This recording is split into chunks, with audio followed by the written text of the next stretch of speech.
안녕하세요. 저 최윤정 간사입니다. 살아있는 오바다라는 얘기를 여기 와서 처음 들었네요. 제가 오늘 온 것은 근데 죄송한데 몇 시까지 해야 되는 건가요? 6시 반이요? 제가 뭐 간증을 하고 뭐 증인으로 이렇게 메신저로 온 게 아니라 사실은 우리 참성왕교회 성도님들과 중직자님께 감사 인사를 드리려고 왔어요. 미국에서 사역을 하면서 우리 목사님하고 우리 중직자들이 저희 지역에 좀 다녀가시고 그 후에 계속 저희 지역을 놓고 기도해 주시는 걸 느낄 수가 있었어요. 느낄 수가 있어서 제가 저희 남편이랑 이렇게 참 감사한데 어떻게 보답을 드릴 수도 없고 그래서 가서 인사라도 한번 하자 이런 마음으로 사실 왔습니다. 근데 제가 이 교회는 좀 특별한 게 있는 것 같아요. 제가 다락방 22년을 이렇게 훈련을 받으면서 한 번도 다른 교회 가서 예배를 드려본 적이 없었어요, 사실은. 근데 작년에 여기 교회 왔을 때 처음으로 남편이랑 여기 수요 예배를 다른 교회에서 드려봤거든요. 네, 오늘 또 처음으로 제가 강단상에 앉아가지고 좀 제가 민망하고 당황스럽습니다. 만나서 반갑고요. 너무나도 먼 거리에 있지만 한 세계복음화 때문에 한 동역자로서 같이 기도해 주시고 또 같이 소통해 주시고 그래서 너무 감사드리고 또 어떻게 해서 목사님께서 강단에 이 시대에 살아있는 오바다라고 말씀을 하셨는지는 모르겠지만 뭐 제가 그렇게까지 응답을 받고 있나 지금 순간 제가 놀랐어요. 그런데 너무 감사하고 제가 이렇게 여수 사람들의 특징을 좀 느끼는 것 같아요. 여수 분들이 어디든지 집회에 가시면 여수 한번 다녀가시라고 자꾸 그래요. 그래서 여수 사람들이 참 정이 많으시구나 이렇게 느꼈는데 제가 오늘 이렇게 오면서 지난번에도 오면서 정말 여수 분들이 이렇게 한 가족 같아요. 그래서 지난번에 우리 이양희 목사님이 중직자들 6분인가 한 7분들을 모시고 저희 지역에 오셨는데 그때마다 저희 남편이랑 제가 봤던 게 되게 놀랬던 게 있었어요. 제가 미국에서 근 30년을 살면서 다락방을 25년째 거의 22년째 이렇게 접하면서 목사님들이 해외 선교를 나가시면 거의 자기 교회 중직자들을 안 데리고 오셔요. 왜냐하면 데려오면 너무 힘들거든. 목사님이 다 챙기셔야지 또 뭐 이렇게 안내하셔야지 그러니까 목사님들이 그게 쉽지가 않으신 것 같아요. 그래서 제가 22년을 다락방 교회에서 미국에서 집회에 참석해서 보면서 한 번도 자기 교회 성도들과 중직자들을 해외 현장에 데려오시는 목회자를 본 적이 없어요. 근데 이양희 목사님은 저는 사실 광명석 사모님을 먼저 알았어요. 이양희 목사님은 전혀 몰랐고 사실은 죄송합니다. 근데 어떻게 저희 지역에 집중훈련을 오셨는데 중직자님들을 데리고 오신 거예요. 그래서 저희가 속으로 좀 특이하시다 이렇게 생각을 했는데 오셔서 이제 그때 주간이 이제 너무 비싸서 호텔을 구할 수가 없어서 저희 집에서 일주일을 숙박을 하시는데 밤마다 모여서 목사님이 그 중직장님들과 같이 오셨던 분들하고 이렇게 포럼을 하시는 거예요. 포럼을 하시고 점검을 하시고 하나하나 안내를 하시고 그 저희 남편이랑 저랑 그걸 보면서 이 목사님이 진짜 이렇게 성도들을 내 양처럼 이렇게 살피시는 분이구나라는 걸 느꼈어요. 사실 그게 쉽지가 않은 저희는 20년 동안 미국 현장에서 처음 본 현장이었거든요. 그리고 대부분의 목사님들이 진짜 중직자를 해외 현장에 안 데리고 나와요. 왜냐하면 너무 힘들거든요. 경비도 많이 들고. 근데 그런 모습을 보면서 저희가 사실은 이양희 목사님을 처음 뵀을 때 느꼈던 느낌이 이렇게 이렇게 올바르게 성도들을 세계복음화 길로 안내하시려고 기도하시는 주의 종이구나 이렇게 느껴졌었어요. 사실은 저희 남편이랑 저랑 저희도 남편이 교수다 보고 저희 지역에 정말 많은 목회자들이 다녀가고 렘넌트들이 오고 가고 손님들이 오고 가니까 웬만한 사람들을 이렇게 만나면 이분들이 어떤 상태다 어떤 중심이다 또 뭐 때문에 이렇게 한다는 걸 느낄 수 있잖아요. 사람은 이렇게 서로가 느낄 수 있는데 제가 이렇게 그때 저희 남편이랑 우리 남편이 하는 말이 저희 남편이 교수니까 눈치가 빠삭하거든요. 근데 저 목사님은 참 전도자 같다 이러시는 거예요. 그럼 마음문을 열더라고요. 저희 장로님이. 저희 장로님 웬만하게 다른 목사님들한테 이렇게 마음문을 여시질 않아요. 저희도 좀 이렇게 형식적으로 잘 대해드리고 인사하고 이런 입장이었는데 마음문을 열기 시작하는 거예요. 그래서 제가 어쨌든 깜짝 놀랐던 한 가지 사실이 기억이 나고 그 후에 이제 파나마 집회도 같이 가게 됐었는데 저도 파나마 집회를 갈 계획이었는데 여기 오신 성도님들도 파나마 집회를 같이 가시는 계획이었던 거예요. 그랬는데 거기서도 계속 밤마다 포럼하시고 이렇게 느껴지는 분위기가 가족 같더라고요. 그 성도들과 목사님과의 관계가 목사님과 성도 이런 거리감이 있거나 권위가 있거나 이게 아니라 한 가족 같아요. 그 교인들도 목사님을 대하는 게 가족 같고 목사님이 교인을 대하는 모습도 가족 같고 그래서 그런 이면 속에서 제가 이렇게 이렇게 이 교회 분위기가 어떤 분위기고 중직자들이 지금 어떤 중심이겠구나 그리고 목사님이 어떤 중심으로 사역을 하시는구나 좀 이렇게 간접적으로 알 수가 있었어요. 그래서 참 이렇게 인상이 남았는데 또 이렇게 이 교회를 또 지금 이렇게 두 번째 방문을 하면서 참 감사하다는 말씀을 먼저 드리고 싶고 기도해 주셔서 감사하고 미국은 사실 선교지인데 선교지라고 말할 수 없는 선교지인데 정말 지금 이 시대의 최강국이에요. 그리고 지금 요즘에 유 목사님 말씀하시는 237개 나라가 다 와 있는 저희 지역 같은 경우는 이제 와보신 분은 알겠지만 아무것도 없이 대학만 있어요. 그래서 동네 공단도 없고 도시 자체가 대학이고 대학이 도시 자체고 이런 동네다 보니까 그리고 이렇게 뉴욕이나 보스턴이나 이렇게 거쳐갈 수 있는 지역이 아니에요. 거쳐갈 수 있는 지역이 아니다 보니까 그 지역을 특별히 목적을 두고 오지 않으면 절대로 들어올 수 없는 그런 지역인데 그러다 보니까 이렇게 뚝 떨어져 있다 보니까 좀 외롭기도 하고 또 힘들기도 하고 또 이렇게 아무도 없고 저희는 사실 목회자가 없어요. 유 목사님 인터넷으로 영상을 드리다 보니까 메시지를 듣고 우리가 이렇게 뭘 모르면은 급하면은 뭐 전도사님 목회자한테 물어볼 수라도 있는데 저랑 저희 남편은 물어볼 데가 한 군데도 없었어요.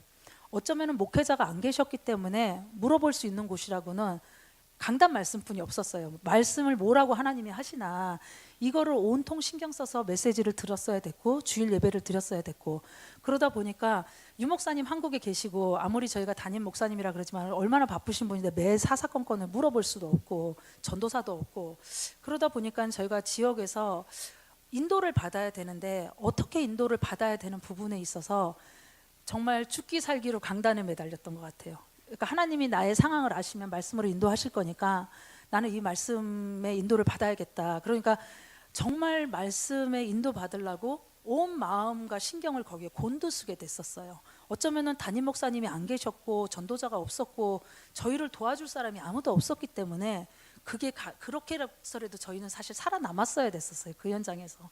왜냐하면은 그 현장에 전도운동을 하겠다고 깃발을 들었는데 중간에 포기할 수도 없고 하나님이 저희를 그렇게 세우셨는데 하나님이 이 뜻에 인도받기 위해서 정말 말씀에 귀를 기울였던 것 같아요. 그게 어쩌면은 저희가 지금까지 인도받아 오게 됐던 하나님의 방법이 아니었는가. 외롭고 힘들고 또 너무 이렇게 척박한 상황 같았지만 그게 하나님이 저를 인도하시는 방법이었던 것 같아요. 그래서 제가 96년도에 다락방을 처음 접했는데 그때 유 목사님이 미국에 오셔서 하셨던 말씀이 미국의 대학 복음화였어요. 대학에 5천 대학이 있는데 한 명씩만 사명자가 있어도 제자가 있어도 5천 명이 아니냐 그 메시지를 하시면서 한 사람, 한 지역, 한 나라 한 사람만 있으면 된다 그 말씀을 이렇게 하시면서 미국에 천지가 널려 있는 게 아파트 렌트하는 거더라. 그러면서 평일교회를 얘기를 하셨어요. 근데 사실 저는 그때 집회를 처음 갔을 때였는데 평일교회가 뭐라는 얘기인지 그 유 목사님 말씀하시는 미션홈이 뭐라는 건지가 단어는 처음 들었어요. 평일교회, 지교회, 뭐 미션홈 이런 단어는 처음 들었지만 그 내용을 알겠는 거예요. 저분이 어떻게 미국에 저런 거를 아셨을까. 그런데 그분이 뭐라고 얘기를 하시냐면 성경적인 전도 방법이라고 말씀을 하시면서 메시지를 하시는 거예요. 그랬을 때 저는 이게 성경적인 전도 방법이란 자체는 저는 개인적으로 그 내용을 알고 있었고 기도를 하고 있었지만 그게 성경에 있다는 걸 몰랐어요. 그러니까는 오히려 누가 저한테 뭐라 그러냐면은 피아노를 치는데 어떤 사람은 악보를 처음부터 배워서 치는 사람이 있대요. 그런데 어떤 사람은 감각적으로 그걸 이렇게 배워서 음악을 들으면 피아노를 이렇게 연주를 하는데 악보를 볼 줄 모르는 사람이 있대요. 근데 저 같은 경우가 이제 후자였던 거예요. 현장에서 전도를 하고 싶은 마음에 전도를 하게 해달라고 하나님께 기도하면서 하나님이 그때그때 현장에서 보여준 거를 내 남편이랑 저랑 이렇게 포럼하면서 우리의 기도 제목으로 가지고 있었는데 그게 성경에 어디에 성경적인 전도 방법으로 있는지는 전혀 몰랐던 거예요. 근데 다락방을 접하면서 그게 성경적인 전도 운동이라는 걸 알게 됐고 성경에 그 내용이 적혀 있다는 걸 알게 됐었어요. 그래서 그때서부터 저희가 진짜 그때 당시에 이미 다락방이 2단이라고 돼 있었는데 뒤도 안 돌아보고 이때까지 이렇게 올 수 있었던 것 같아요. 근데 저희 힘으로 온 것도 아니었고 제 솔직한 표현이 어땠냐면 등 떠밀려서 온 것 같았어요. 뭐가 저를 이렇게 등을 떠미는 것 같아요. 그냥 이 길로 가라고. 그래서 저는 지금에 와서는 성령께서 이렇게 인도하셨구나 이렇게 했지만 그때는 그걸 잘 이해를 못했을 때였어요. 그때 당시에 제가 유 목사님을 처음 이제 담임 목사님으로, 그러니까 저희 같은 경우가 지금 임마누엘 펜실베니아 지교회를 하고 있다 보니까 세계복음화의 전도자로서 유광수 목사님이 저희 교회는 사실은 저희 입장에서는 담임 목사님이신 거예요. 그러니까 조금 상황이 조금 특수한 상황인데 제가 그 전도자를 만났을 때 하나님께서 제가 받았던 응답이었어요. 제가 그 대학교 때 평생 기도 제목 중에 하나가 내가 생을 들여도 아깝지 않은 평생 사역을 함께 할 수 있는 주의 종과의 만남이었어요.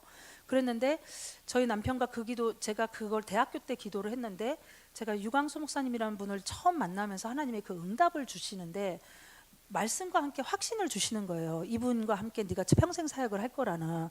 그 제가 이분이 누군지도 모르고 한 번도 본 적도 없고 만나본 적도 없는데 그런 응답이 먼저 오니까 제가 참 사실은 처음에 난감했어요. 그래서 처음에 다락방이 뭔지를 모르고 들어왔을 때 왜 이단이라 그러는지를 저는 좀 궁금해 했었고, 그래서 그 이단이란 이유를 알아보기 위해서 부산에도 찾아를 갔어요, 제가. 그런데 일단 응답을 하나님이 이분과의 평생 사역을 해야 된다는 응답을 먼저 주시니까 제가 저의 입장에서 그걸 기도를 안 할 수가 없었어요. 하나님이 저에게 왜 이런 응답을 주시나? 그래서 제가 그때 유 목사님이 지금 어떤 일을 하고 계시는지를 살폈어요. 그러니까 저는 제가 오늘 뭘 간증을 하겠다 이런 마음이 아니라 같은 중직자 입장에서 교회를 어떻게 섬기고 내가 교회를 바라보는 시점이 어땠는지를 좀 포럼을 하고 싶었어요. 다락방의 뭐 시대적인 전도자의 지교회다, 지교회 사역자, 중직자다 이런 차원이 아니라 내가 한 개인의 전도자를 만났을 때 중직자로서 그분이 나의 평생 사역자로서 서기까지 하나님이 하셨던 응답들이 우리 성도님들과 중직자들에게 똑같이 있을 때 이 교회에 향한 하나님의 계획이 진행될 거라는 생각이 들었어요. 제가 그 유 목사님을 만났을 때 제가 그분이 어떤 분인지를 제가 이렇게 살피게 됐던 것 같아요. 이분이 진짜 하시고자 하는 일이 뭔가, 이분이 진짜 어떤 일을 하시고 계시는 건가. 근데 하나님이 응답은 주시는데 저는 그분에 대해서 아는 게 하나도 없어요. 근데 그 똑같은 응답을 유 목사님한테도 하나님이 주셨어요. 저희 부부가 만났을 때 이미 저희 부부가 유 목사님과의 만남 속에서 그런 응답이 이면 계약이 확인이 됐는데 사실은 저는 유 목사님이 어떤 일을 하는지 몰랐어요. 왜냐하면 제가 이분을 평생 섬기려면 이분이 무슨 일을 하시고 어떤 일을 하시기를 원하시는지를 알아야 될 거라는 생각이 들었어요. 그래서 메시지를 계속 듣는데 유 목사님이 진짜 마음에 담고 계신 게 있었어요. 그게 뭐였냐면 현장 살리는 전도운동이었어요.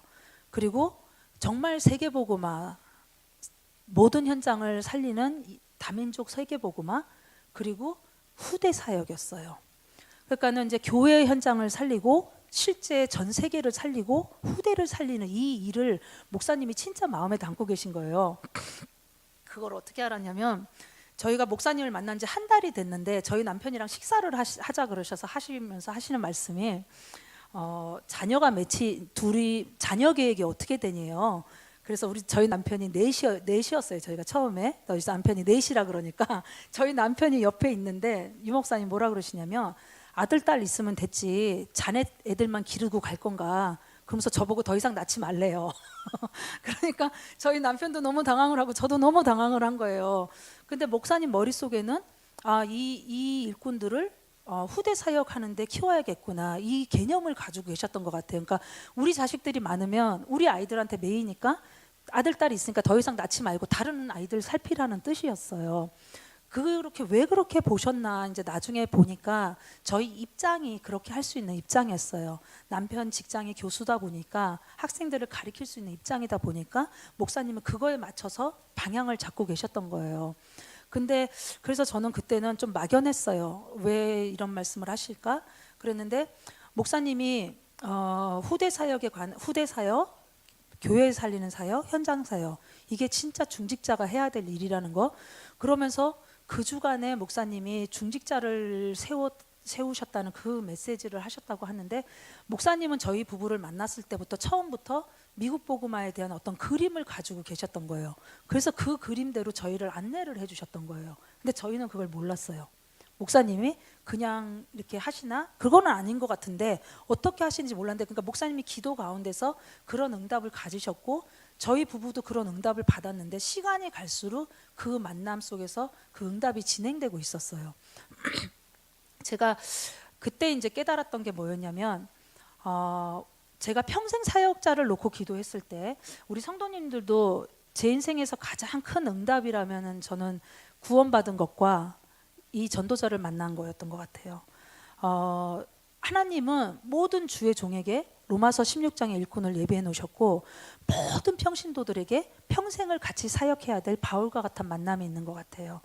하나님이, 저는 이유가 괜히 그냥 미국의 펜세이시란 대학에 있게 하신 게 아니라 지금 시간표에 하나님이 만나게 하신 거고, 우리 여기 계신 성도님들이 괜히 그냥 하나님이 여수라는 곳에 있게 하신 게 아니라 지금 이 참소만 교회와 이양희 목사님 교회와 이 지역과 세계를 향한 계획을 가지고 이 자리에 부르셨다는 거죠.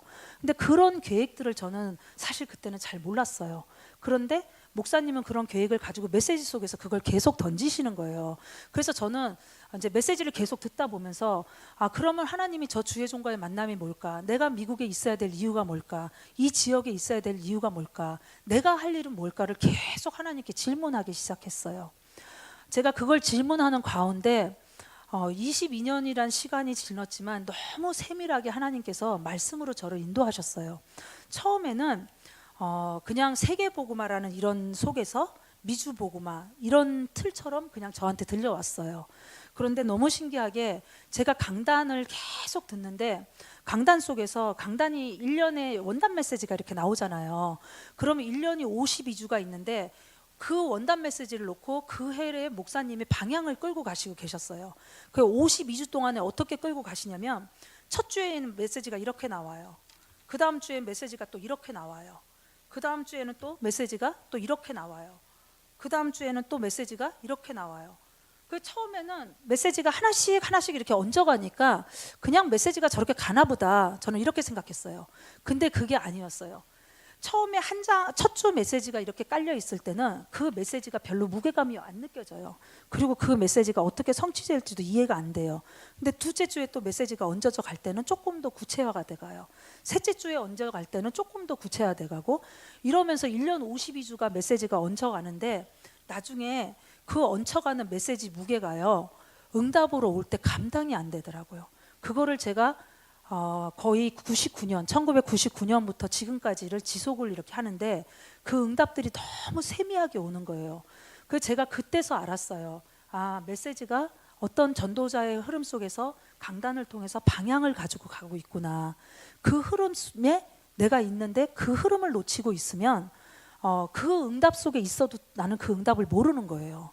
그래서 저는 강단이 그렇게 흘러간다는 걸 알면서 매주 강단이 이렇게 쌓여가는데, 그게 한 해가 2015년 다르고 2016년 다르고 2017년 다르고, 그게 계속 쌓아가면서 세계복음화를 이뤄가고 있었어요.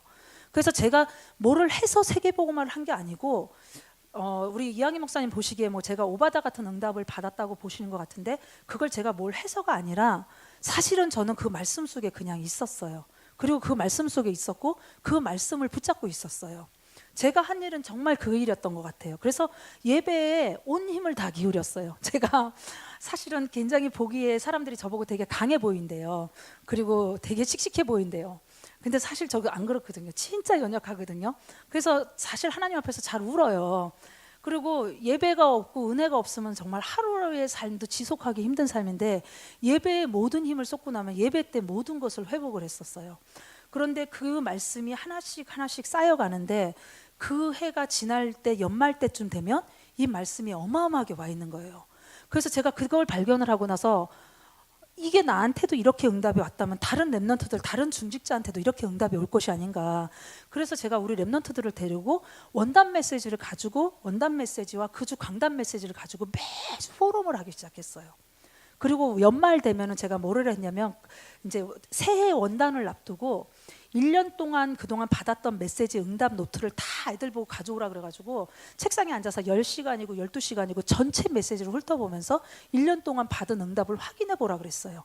처음에 아이들이 중직자들이 저희 지교에 있는 사람들이 그 응답을 찾지를 못하는 거예요.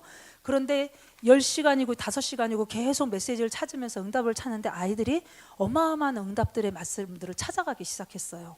그러니까 처음에는 애들이 그냥 예배를 드리다가 중직자들도 그냥 예배를 드리다가 이게 응답으로 온다는 게 확인이 되어지니까, 그리고 자기가 집중하면서 이걸 찾기 시작하니까 그 다음에는 예배 드리는 자세가 달라지고, 그 다음엔 말씀을 임하는 자세가 달라지고, 그 다음에는 포럼하는 자세가 달라졌어요. 저는 옛날에는 제가 기도를 많이 해서 응답받는다고 생각을 했어요. 근데 저는 지금은 그렇게 생각하지 않아요. 제가 포럼을 해가면서 어떻게 느꼈냐면, 하나님은 제 인생을 이미 예비하시고 예비된 응답을 예비해 놓고 그 응답을 찾아가게 하기 위해서 기도 제목을 주시고 포럼을 하게 하신다는 걸 알았어요. 그래서 저는 제가 우리 미션홈에 있는 아이들이, 렘넌트들이 굉장히 형식적인 포럼 되게 잘해요. 워낙 다락방에 포럼 문화가 발전돼 있어서. 근데 제가 아이들한테 정말 그 얘기예요. 너네 인생을 놓고 지금 이 순간은 하루인데 형식적인 포럼이 아니라 정말 너네들 솔직한 포럼을 하자. 그러면서 아이들이 포럼 하는데, 강단 메시지 가지고 포럼을 하는데 아이들이 어떻게 변해가냐면요, 저는 제일 처음에 복음 뿌리 내려라, 복음으로 체질되고 각인시켜라, 나는 이걸 어떻게 각인시키는지를 정말 몰랐어요. 뭘 어떻게 각인시키려는 건가, 어떻게 뿌리를 내리는 거, 뿌리를 내린다는 증거가 뭔가 이랬는데, 저는 지금은 알아요. 지금은 뭐냐면 알게 모르게 아이들하고 강단, 중직자들하고 제가 만나는 사람하고 그 주 강단 메시지를, 포럼을 계속 지속을 했어요. 십몇 년 동안. 그 포럼을 하는데 그 강단 말씀과 함께 아이들이 각인되고 뿌리 내려져요. 그래서 요즘에 저희 미션홈 아이들이 제일 많이 쓰는 단어들이, 우리 청소년들, 청년들, 대학생들이, 유목사님이 영상으로만 저희가 예배를 드리거든요. 유목사님이 엄마, 권사님 우리 집에 캠코드 찍어 놓으신 것 같아, 이렇게 얘기를 해요. 우리는 강단에 목회자가 없고 영상으로 보는데 아이들이 일주일 내내 그 말씀을 가지고 삶에 적용시키고 그 삶을 어떻게 살았는지를, 말씀과 함께 내가 그냥 사는 삶이 아니었어요. 말씀과 함께 어떤 삶을 살았는지를 포럼을 하기 시작하는데 아이들이 말씀을 향해서 귀를 기울여 가고 있었다는 거예요. 그러면서 그 말씀을 향해서 귀를 기울여 가면서 아이들이 강단 말씀에 귀를 기울이고 강단 말씀이 들려오기 시작하고 강단 말씀에 응답을 따라가기 시작했어요. 그래서 선택을 할 때, 결정을 할 때, 기준으로 할 때 말씀 따라가게 됐어요. 학생 중에 어떤 아이가 있었냐면요, 엄마가 박바울에 빠졌어요. 부모님이 다락방을 하다가. 근데 저희는 박바울을 전혀 할 수가 없잖아요. 저희 집에서는 유목사님 메시지를 계속 들으니까 이 부모님이 저희 미션홈에서 아이를 데려가겠다고 하는데, 이 아이는 이 메시지 따라가면서 응답을 받고 있었어. 그 해가 2016년도에 원단 메시지가 요단을 건너라였는데, 이 부모님이 이 아이를 데려가려고 저한테 협박을 하시는 거예요. 애 등록금을 안 보내셔요. 학교를 다니고 있는 아이를 등록금을 안 보낸다 그러니까, 그렇게 협박을 하니까 애가 공부를 그만두고 나올 줄 알았던 거예요. 그런데 얘가 뭐라고 그러냐면, 엄마 나는 말씀 따라가겠다고, 하나님이 요단을 건너라 그랬다고, 나는 하나님 능력 믿고 공부하겠다고 딱 결단을 해버렸어요.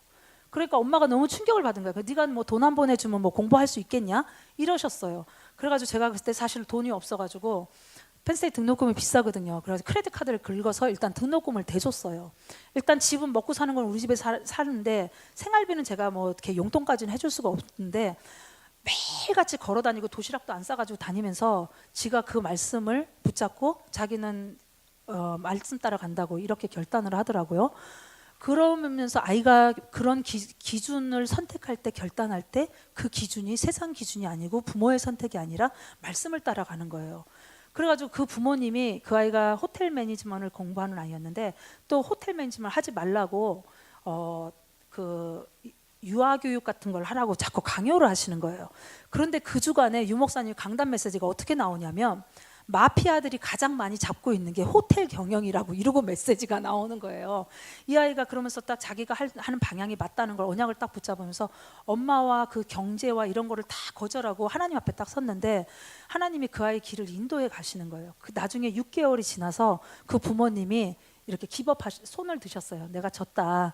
그래가지고 저한테 미안하다고, 등록금 제가 크레딧 카드로 긁었던 거 어떻게 등록금 됐냐 그래서 크레딧 카드로 긁었다 그랬더니 그거 다시 돌려주시고 이런 일이 있었는데, 그 아이가 저희 집에 처음 왔을 때는 예배도 안 되는 아이였어요. 말씀 따라가는 게 뭔지도 몰랐고 이런 아이였는데, 강단 말씀을 계속 포럼하는데 그 말씀이 자기 삶을 지배하기 시작했어요. 저는 그거를 봤어요. 실제로 제 삶도 그랬고 그 아이들의 삶도 그랬고 제가 하는 중직자들도 제가 인도하는 일꾼들도 말씀이 그 사람들의 삶을 지배하기 시작할 때는요, 그 과정까지가 힘들지 어느 한순간에 딱 결단해서 말씀이 우리 삶을 지배할 때는 그 아이의 그 인생은요 전적으로 하나님이 끌고 가시는 걸 봤어요. 제가 강단이 그래서 제가 이제 그 후대 사역의 유 목사님이 그걸 중요시 하셨기 때문에 목사님이 저한테 미션홈 사역을 하라 그래서 사실은 순종하면서 했어요. 근데 너무 힘든 거예요, 이 미션홈 사역이. 정말 너무 많이 울었고 제가 랩넌트 때문에 울고 랩넌트 때문에 웃어요. 사실은 너무 힘들어서 못하겠다 그럴 때가 한두 번이 아니었어요. 하루는 정말 못하겠어서 제가 얼마나 악하게 했냐면 저희 집에 있는 미션홈 아이들을 워싱턴으로 다 보냈어요. 워싱턴으로 다 보내고 애들이 다 이제 보내고 미션을 안 한다고 문을 딱 닫아버렸더니 한국에 나왔더니 목사님이 어느 집회를 저를 오라고 부르신 거예요. 그러면서 집회를 딱 갔더니 요나 메시지를 하시는 거예요. 요나 메시지를 하시면서 그 요나가 이제 막 이 핑계대고 저 핑계대고 이제 전도하러 안 갈라 그러니까 나중에 요나를 물고기 뱃속에다 집어넣었다가 꺼내시면서 저 복음 몰라 방황하는 느니웨 사람들의 그 12만 영혼들이 왜 불쌍하게 여기지 않냐고, 왜 복음 몰라서 죽어가는 저 후대들의 영혼을 불쌍히 여기지 않냐고 그러면서 저보고 맞고 할래 죽고 할래 이러시는 거예요. 그래가지고 제가 너무 놀래가지고 저 얘기를 하시려고 나를 여기를 부르셨나? 이래가지고 또 순종하고 또 했어요. 그러면서도 계속 순종하고 했지만 사실 어려운 건 사실이었어요. 너무 힘들고.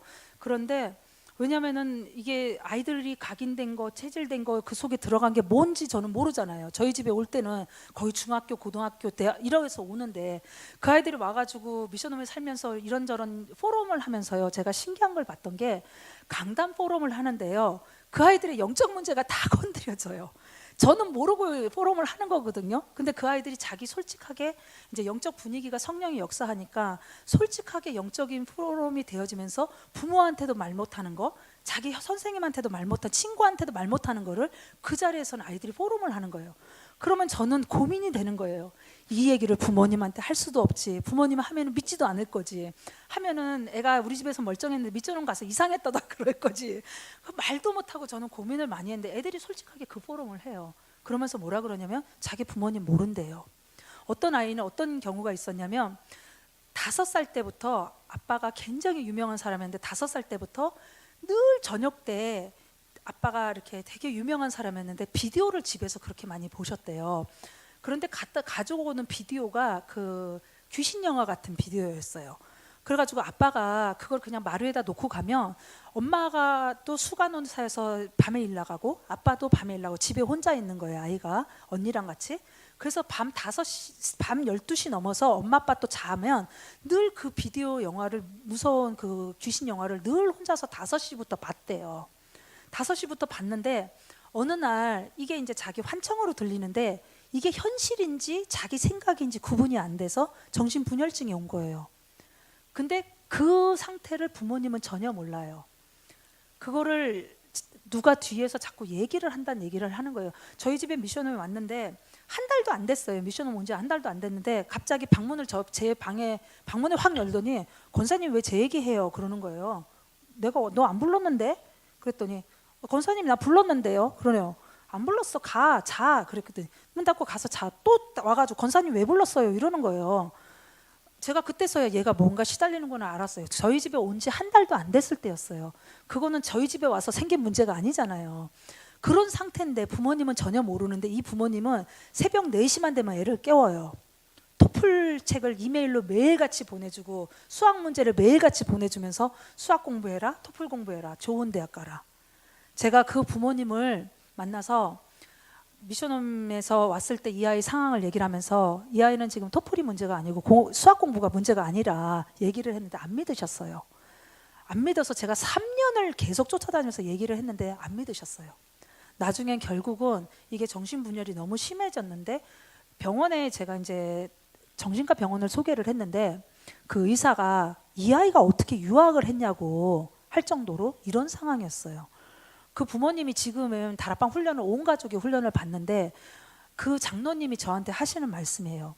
제가 그 장로님한테 그랬어요. 장로님 하시는 사업이 일이 이런 영적 문제로 시달리는 사람이 너무 많은데 장로님이 이 영적인 사실을 모르니까 하나님이 따님을 통해서 희생양을 지르시는 것 같다고 제가 그렇게 얘기를 했어요. 장로님 하시는 일이 딱 그런 일이었거든요. 장로님이 지금 그 얘기를 하셔요.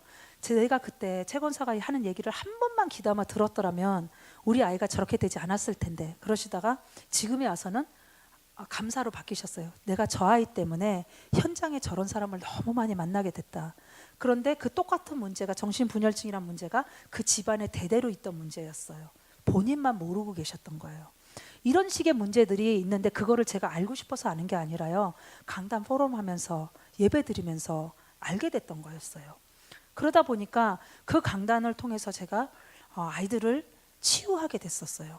그래서 사실 제가 치유 사역자도 아니고, 그런데 그 강단을 포럼하면서 아이들한테 여러 가지 문제가 드러나면서 그 강단 말씀 붙잡고 아이들이 치유되는 아이들도 있고, 어떤 부모님은 아이 문제가 드러나니까 창피하니까, 워낙 엘리트니까 이제 데려가시는 분도 있고, 별의별 상황이 다 있는데 그래도 남아있는 아이들은 치유가 되더라고요, 말씀과 함께.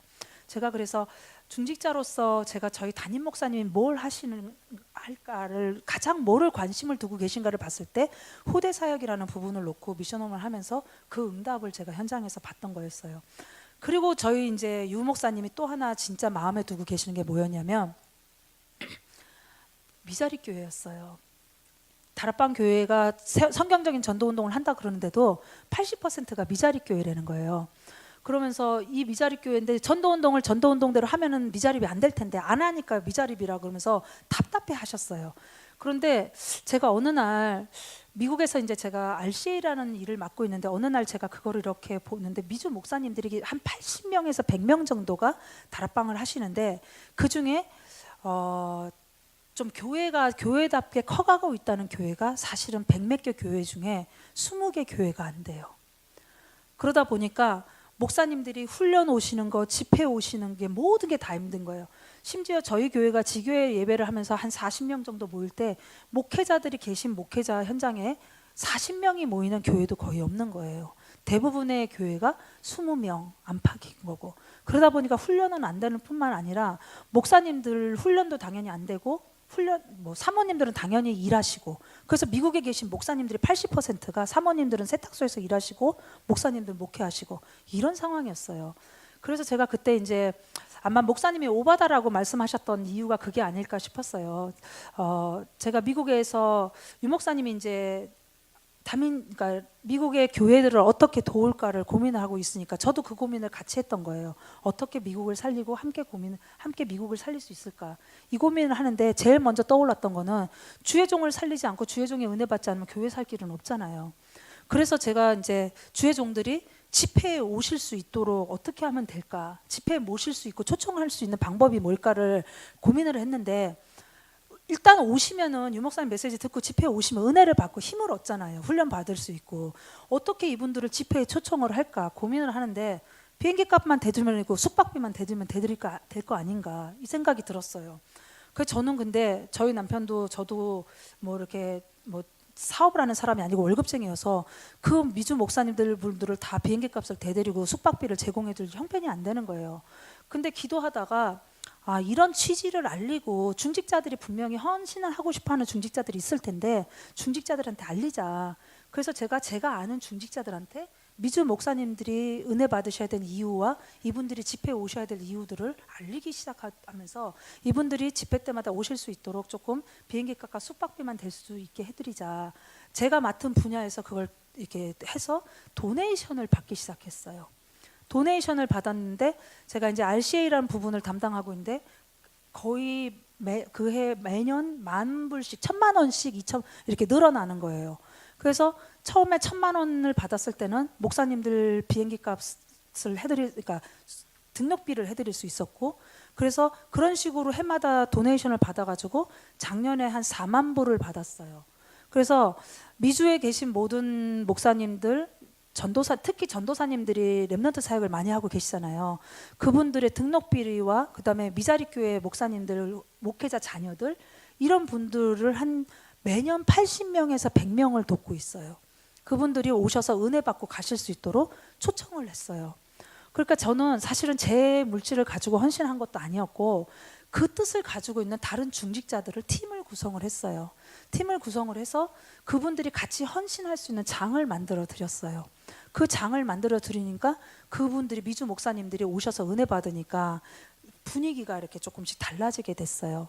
그래서 사실은 저는 제가 한 게 아니라 저의 담임 목사님이 저 전도자가 지금 어느 방향으로 인도를 해가고 어느 방향으로 사역을 하기 원하시냐를 유심 있게 관찰을 하고 거기에 맞춰서 중직자다운 전도 기획을 했어요. 내가 할 수 있는 일이 뭘까?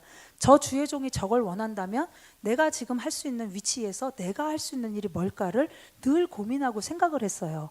그랬더니 그거를 황당하게 한 게 아니라 강단 말씀에 나오는 대로 또 이제 전도학 메시지가 나오는 대로 거기에 맞춰서 전도 기획을 하다 보니까 현장에 당연하게 이걸 하면 되겠구나 하는 이런 것들이 좀 보여지기 시작했던 것 같아요. 그래서 제가 이제 그런 것들을 하나씩 하면서 미국에서 이제 지금 한 80명에서 100명 정도의 목회자와 목사님 자녀, 미자리 교회 목사님 자녀들 이렇게 초청해서 RCA 때 같이 은혜 받을 수 있게 돕고 이런 일을 하게 됐어요. 그러니까 제가 본의 아니게 목사님들이 저한테 너무 고마워하시는 거예요. 그래서 아니라고 제 물질 가지고 한 것도 아니었고 헌신하신 분이 따로 계셨다고 이랬는데 아마 그 얘기 때문에 아마 이양희 목사님이 오바다라는 얘기를 하시지 않았을까 이런 생각을 들어요.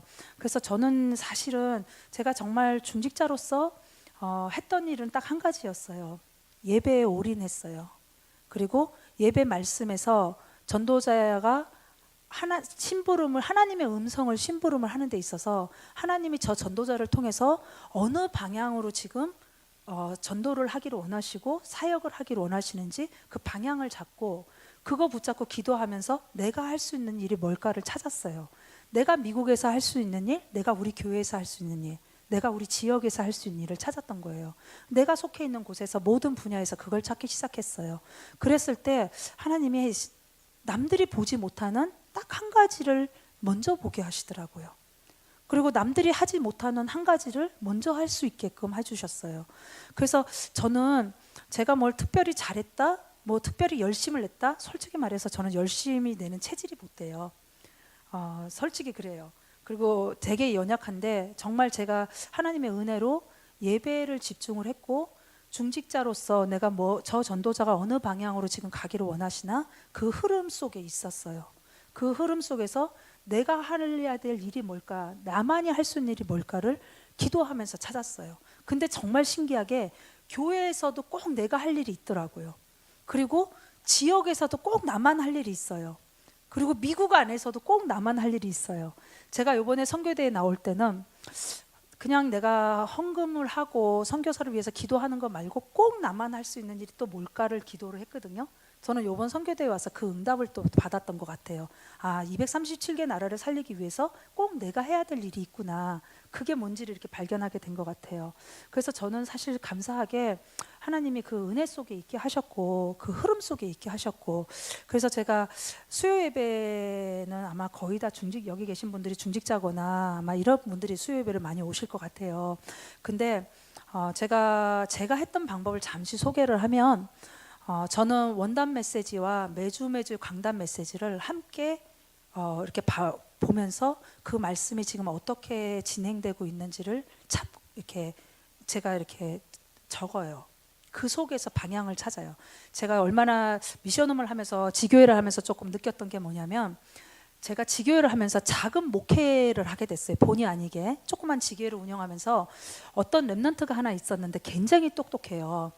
너무너무 똑똑해서 뭘 하나를 놓으면 일을 굉장히 잘 벌려요. 만들어 놓고. 그런데 참 신기한 게 제가 조그만 일을 하나를 이제 캠프를 준비하기 위해서 뭘 하나를 부탁을 했는데 제가 부탁을 할 때는 그 캠프를 두고 이렇게 하려고 하니까 이거를 해달라고 부탁을 했어요. 그 랩런트한테.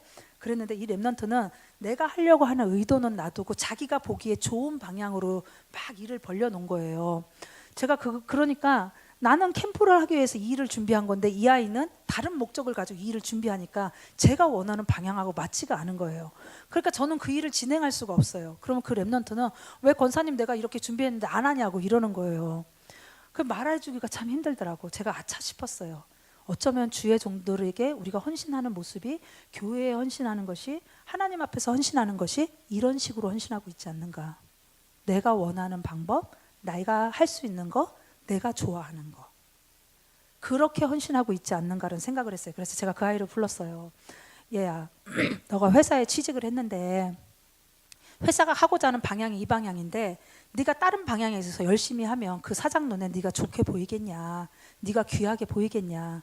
금방 알아듣더라고요.